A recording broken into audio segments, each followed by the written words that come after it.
Hello and welcome to another episode of my devlog, where I share updates on the progress I'm making with my hobby project, the Emerald Desire. When I set out to create a behavioral AI system for enemies in my game, I needed a simple yet robust solution that would work well for 2D games, while remaining easy to scale and maintain. I couldn't find anything suitable. Most assets on the Unity Asset Store were either too basic to cover my use cases, or too complex, or too expensive. As a result, I decided to develop my own behavioral AI system, based on triggers and predefined actions, essentially a configurable set of behaviors that can be selectively activated. For a typical enemy, introducing a new archetype requires no coding at all, or at most, a minimal amount of it. The library I developed consistently includes the following features: A-star pathfinding, sensory systems, decision-making system, action chains with triggers and actions like patrol, attack, and chase. I called it Riplax, and I'm making it publicly available. You can find all links in the description of this video. I'll now demonstrate how this system works. To get started, you need to set up a scene in Unity that includes a player character and one or two enemy archetypes. To create and prepare this scene, I followed a free course from Unity Unlocked, and I will include a link to it in the video description. I also used free assets from Game Dev Market, which include all of the necessary visual and audio files. The link will also be provided in the description.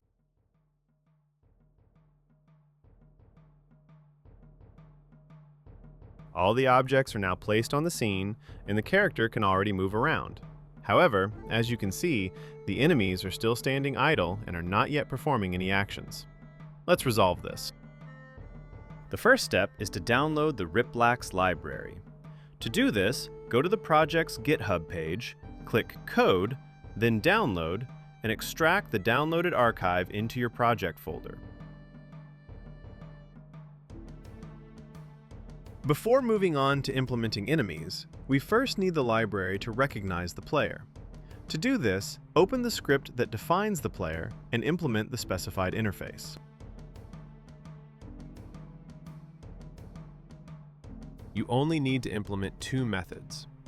Do this using the variables that already exist in your player object.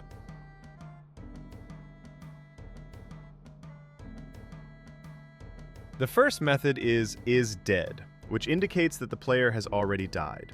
It can be implemented very simply by checking the player's hit points.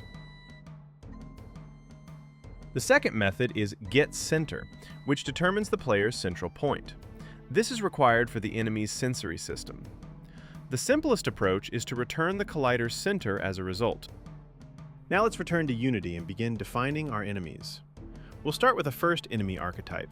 Let's use a flying enemy as an example, and create a dedicated mono-behavior script to implement its behavior. To achieve this, we need to implement a specific interface in the enemy class.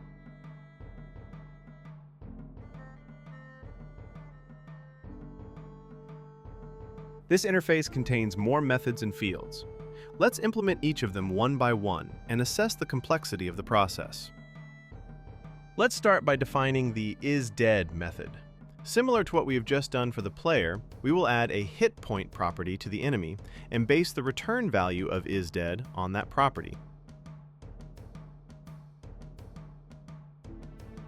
Another method determines whether an enemy is able to launch an attack at a given point in time. For simplicity, let's just always return true. Let's take a look at one more field called damage reduction. This field is responsible for defensive processes. For now, we will simply leave it as is without making any changes.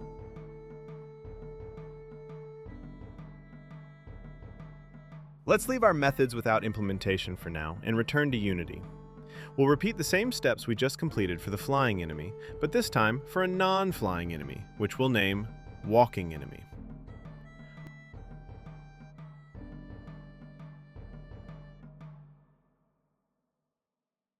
Once we're finished, let's attach these scripts to the corresponding enemy objects in Unity. Now let's try adding the main component that will control the behavior of our enemies from the Riplax library, called Enemy Behavior 2D. As you can see, it currently throws an error indicating that a decision-making component or module is missing. At this stage, I've implemented only one module, which selects a random action. Let's add it now. Now we can add the enemy behavior 2D component to our object.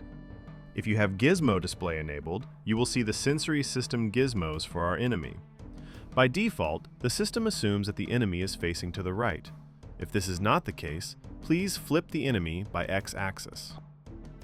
After that, you can adjust the sensory system parameters and use the gizmo to visualize how far our character will be able to see and hear. The pathfinding subsystem operates on grid units present in the scene. Therefore, to determine a parameter such as the max pathfinding range, switch to the grid and visually assess how many units are required for each specific enemy. This value is selected experimentally for each scene.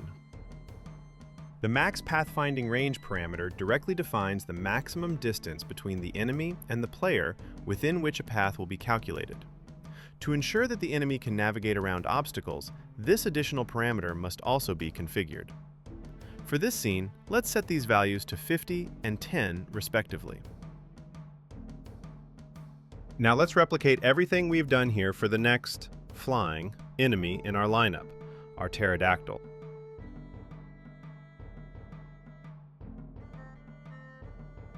Now we need to create a set of scriptable objects that will define our enemy's actions and their reactions to triggers.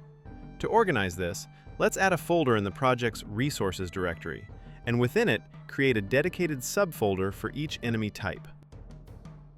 Now, in this folders, right-click and select Create Riplax Action Chain 2D. This will be our primary object, which defines the triggers and the corresponding responses to them. This action chain will be responsible for triggering behavior when the enemy detects the player. Let's name it Noticed Player and add it to the action chains collection within the enemy object.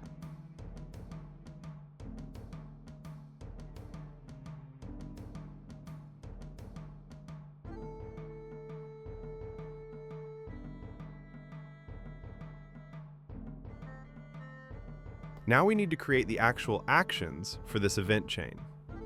The first thing the enemy should do upon spotting the player is fly toward them. Let's add a fly to player action. Set the fly speed parameter. The player's fly speed is 3, so we'll make the enemy faster and set it to 4.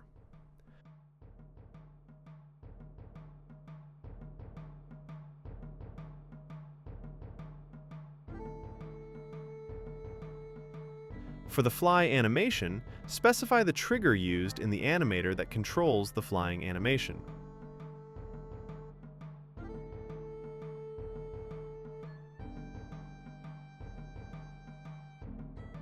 For the clip parameter, select the corresponding audio file. These clips are already included in the demo scene, so you can reuse them. Leave the timeout and turn over time values as they are for now. Next, let's create another action, Riplax Attack Action.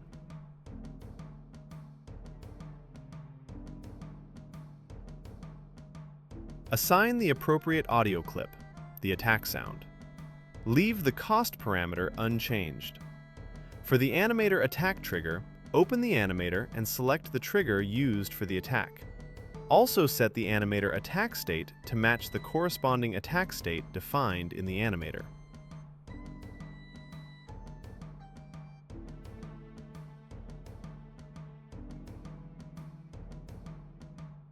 Now we'll add another action, Riplax Organic Time Action, so that the enemy gives the player a brief pause after attacking. Set the wait duration to 1.5 seconds.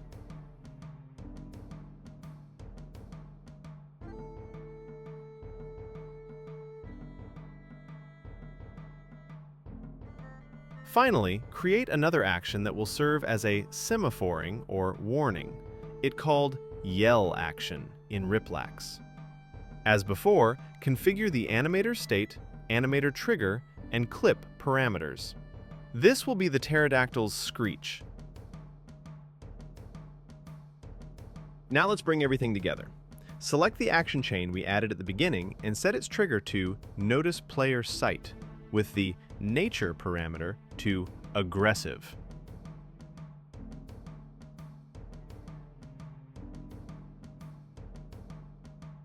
After that, add all of the following actions to the actions list in the exact order in which they should be executed: Semaphore, Fly to Player, Attack, Wait Time. Now, let's create another critical object that will allow enemies to navigate within the game world. This object is called Riplax World Context. Create an empty game object. Add the Riplax World Context component from the Riplax library. Configure its properties. Assign the grid reference. Specify the player object. Set the relevant layers: occluder, ground layer, and player layer. Define the enemy tag. Finally, assign the appropriate tags to all enemy and player objects and move them to their respective layers to ensure correct interaction and visibility behavior.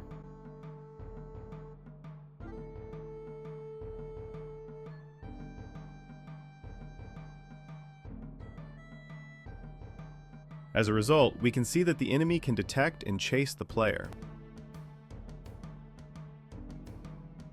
Using Gizmo, the green line visualizes the route generated by the A-star pathfinding algorithm.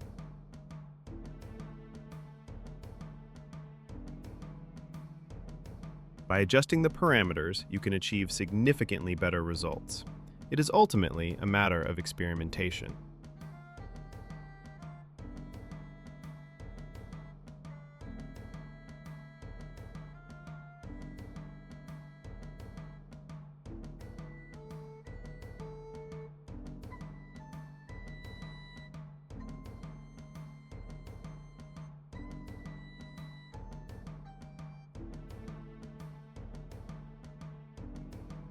By disabling the gizmo, you can see how the game will look without it. This is likely all for today's video. In the next parts, I will also demonstrate how to create enemies that can patrol, defend themselves, and perform other actions supported by the Riplax library. Thank you very much for watching. If you are interested in what I'm doing, please like this video.